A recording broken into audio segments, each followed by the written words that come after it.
hi, and what's up? It's me, Kirsten, and this is the It's Giving Mystical podcast, and this is your weekly card pull, your weekly channeled message for the week ahead, the week of April 19th. We are in the midst of a lot of energy. The eclipses were no joke, and Aries energy is in full swing, and that riot of springtime where we are here is intense. There's a lot of energy pushing up in the earth. You can feel the vibration. And wherever you are, I hope that you have a lot of support. I hope that you are taking seriously this idea of counterbalance. You get to move at the pace you would like to move.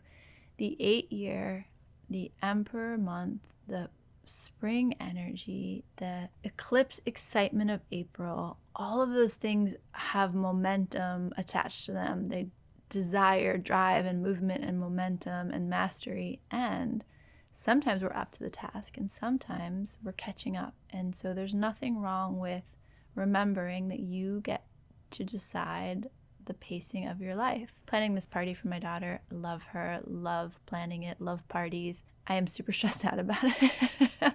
And I keep having to remind myself that it's going to be all right, that the intention here is important, and that if I white knuckle my way through this party, is that even fun at all? Is that even the kind of life I want to live at all? My tendency is to get into like super productive mode. And I have to keep reminding myself, no, like you're allowed to enjoy this process. You're allowed to enjoy all the moments of your life, even the difficult ones, even the tender ones, right? We're allowed to be with them, be present with them. It's not about getting to this place where it feels good all the time. It is about getting to this place where we are more awake and alive and present in the present moment, in this moment, in the now. All of the things that come along with that, all of that full awareness. It's like you get to be here. And I know you take that for granted. I know I take that for granted, but it is a precious thing to be incarnate. And you made a very specific choice. I will tell you my experiences of disembodied energy in the Akasha, disembodied energy in the shamanic field is that it's a very clear choice to come here.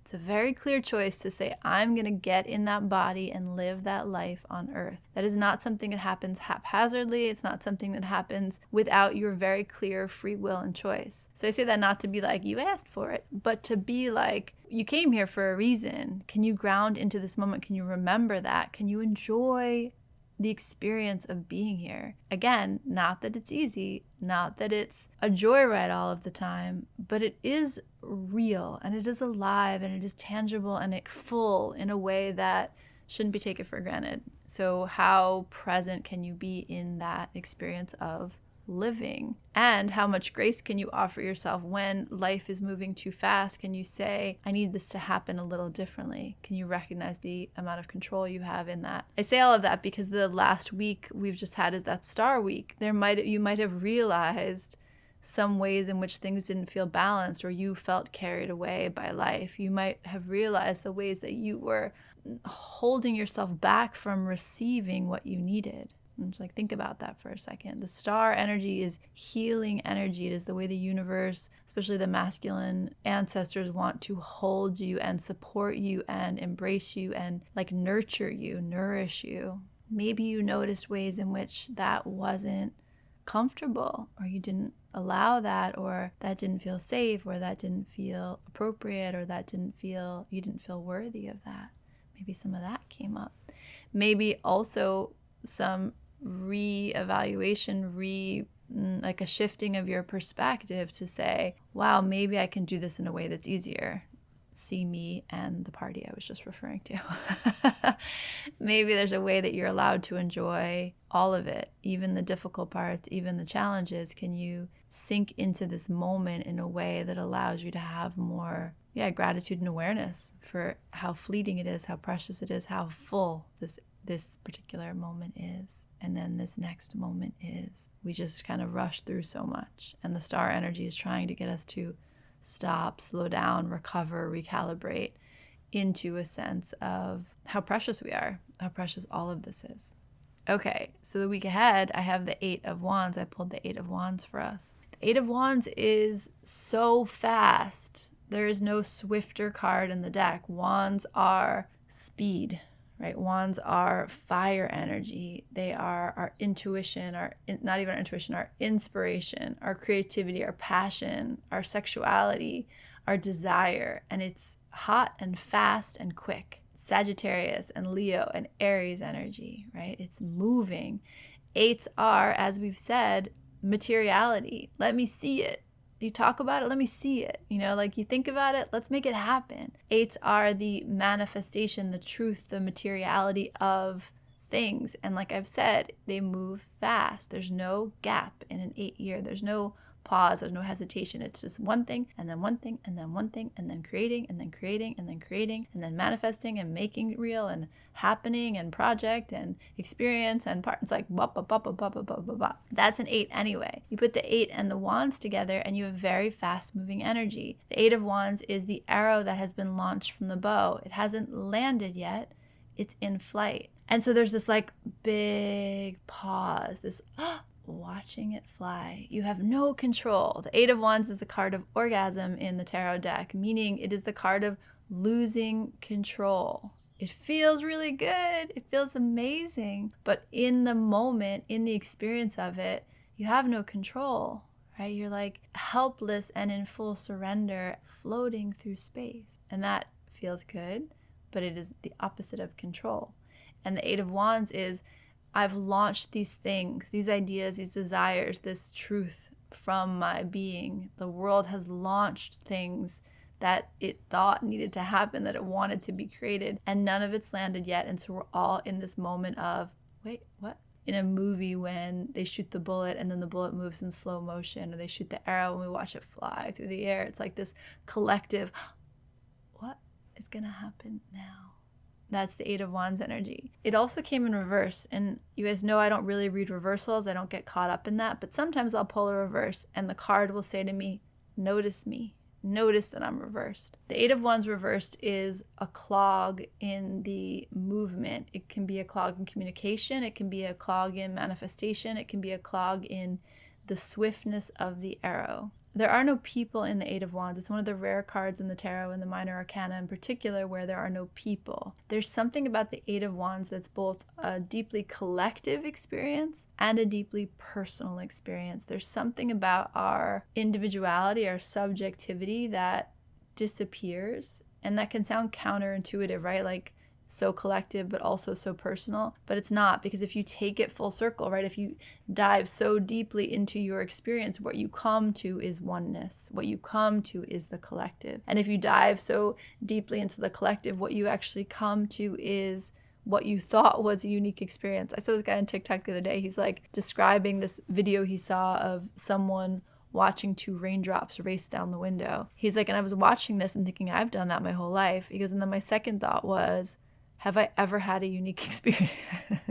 Has everything that I thought was my personal experience of the world, my personal journey, has any of it actually been unique? Or is everyone experiencing life on some dimension the way I'm experiencing life? Both and, right? Like it's true and not true.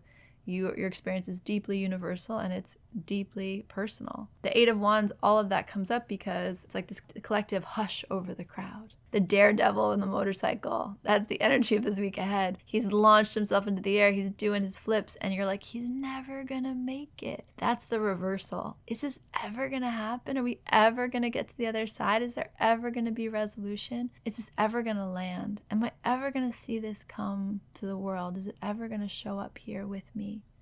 Will I ever be satisfied? All of that comes up in this 8 of wands energy. It's quick. So I'll say it again. I said it in the beginning of this podcast, I guess on purpose, that counterbalance, counterbalance, counterbalance. I'll use this analogy of me and my daughter's Sweet 16. There's a way in which it's all perfectly fine. It's all perfectly on time. There's a way in which this is my life right now. Right? These are my moments, my breaths, my precious, precious days on earth. How do I want to be in that? And what does that mean about my devotion, my love, my service, if wrapped up in that is so much anxiety and stress and maybe even judgment about the way it's supposed to be? Versus coming back to, why am I doing this? I love her. I want to celebrate her. Could my movements, my intentions, even my phone calls and my texts have this energy of joy to them? This is a joyous thing, and I can so easily forget that in my anxiety to do it right. That's not a real problem, throwing a sweet 16 for your daughter. It's like such a blessing. It's such a privilege to be able to do that in this moment. And yet I can get it twisted. The 8 of Wands, you can get it twisted. Remember why you launched that arrow. Remember why that mattered to you. Remember why you are in devotion and service to this thing. And if you can't feel that, like the aliveness of that, if you turn to the relationship, the job, the project, the event, and you try to feel into why you're doing it and you can't feel it, you can't feel the roots of it, you can't feel the truth of it, you can't feel the heat, the fire, the passion that launched it, that's something to consider. It's a beautiful time over this next week and a half before the Scorpio full moon to grieve what no longer works for you, to grieve what no longer fits for you. This Scorpio full moon is going to be, I think it's squared to Pluto. And what I understand about that is that it is excavating, especially around this idea of where you belong, especially this idea of who your people are, your tribe, how abandoned you feel or how included you feel. Noticing those themes coming up, noticing the shifting dynamics in your own life. Appreciate the hush that falls over the crowd while we see what happens next. You might find yourself speaking really fast or launching things into motion that get away from you quickly. That's all right. Again, like nothing wrong under the sun. Sometimes we do things in a hasty way and then we're like, why do we do it in a hasty way? And sometimes that's a learning and sometimes that's right. And sometimes that's an experiment. And sometimes it's something to get curious about. There's no right or wrong way to handle this. Just know that there's a ton of movement in the air already. And then we add this 8 of Wands and it's like, let's bring it to double time. And then we bring that in reversed and there's this sense of, wait, what? Like, has it landed? Is it here? When will it arrive? Are you understanding me? Even think about it back to what we said about that Page of Swords. You speak something and you have such clear intention, such a clear idea of what you want to communicate. And someone catches that and brings it into their field. You have no control over that experience. That's a very 8 of Wands energy. The volley of words back and forth. The volley of communication, both verbal and nonverbal. How are we sending energy back and forth? How is energy being received? How am I responsible for the way I'm sending it out? A lot of dynamic energy, a lot of lack of concrete, lack of, even as I'm like speaking all this to you, there's a lack of cohesiveness even in how I'm sharing this message. Right? It's like a lot of questions, a lot of sensations, a lot of what? And that's going to be the energy for us in the week ahead. In this 8 of Wands week, you want to be aware of what grounds you. You want to be aware of the fire that launched those ships.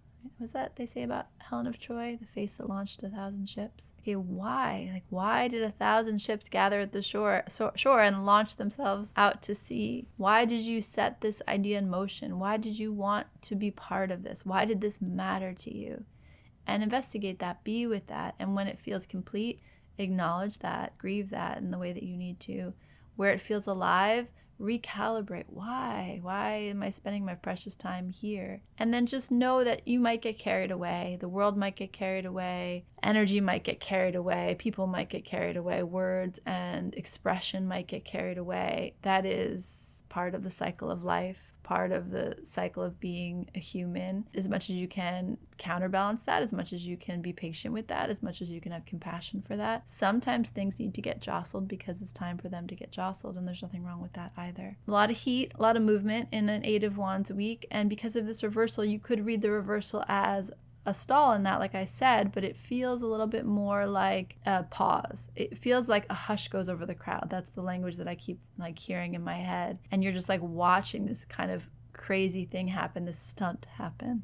I really keep picturing this like Daredevil on a motorcycle flying over the crowd and the whole crowd being like, and that sense of like slow motion, that sense of what's gonna happen next, that pause in the speed. That's the best way to describe the reversal and how it comes in. This is one of those messages that I'm like, I don't even know if that made any sense, but I'm going to trust it. I'm also going to allow it to be a little more chaotic than I would like. I'm going to get curious about my comfort, what the definitions, the foundations, the boundaries of my comfort are, and what happens when that gets a little bit flexed or exercised or messy at the edge. Like, I'm just going to be curious about that. Like, you know, we're in this April Emperor month. You also know that we're in this Hangman energy where our perspective around boundary lines, around domain, around what's mine, around what I desire, what I'm devoted to, all of that stuff's kind of coming up. And the Hangman's flipping it on its head, and you're going to end this month with a sense of your responsibility being a little bit different. This Eight of Wands comes in, and it's kind of, excuse my language, fucking with that. It's kind of fucking with your sense of what I need to be okay. The Eight of Wands is like, it's a little bit of a catalyst and a change maker, and maybe even a little bit of a troublemaker. There's kind of a natural jester energy that comes in with that Eight of Wands. Like, let's see what happens now. Honor that. Honor the medicine that is, and also keep yourself healthy and grounded in that. And know that it will pass. It will pass quickly. And part of our experience of this week will be to slow down and notice the movement, and maybe a little bit of awe, a little bit of wonder of, okay, that's happening now. That's interesting.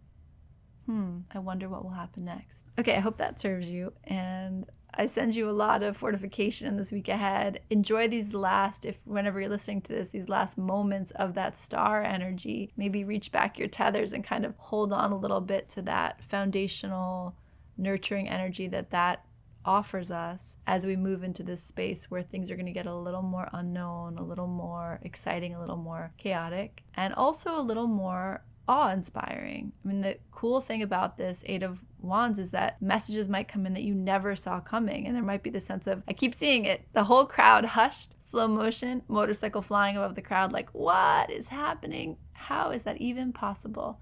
That can be a really good thing. So hold on to that, and may you be surprised and excited and turned on this week. May you have lots of moments where you feel out of control, but it feels sexy and it feels good and it feels like it's waking up parts of you that maybe have been sleeping a little too long. Okay. Happy week ahead. Check you later. Bye.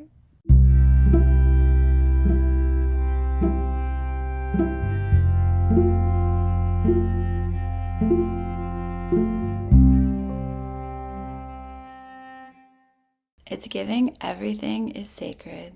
It's giving art. It's giving light you up and turn you on and set you free. It's giving curiosity. It's giving freedom. It's giving love. It's giving you are more magical and powerful than you can comprehend. It's giving, I don't know what's happening, but I am so here for it. It's giving you are pure potential. It's giving mystical.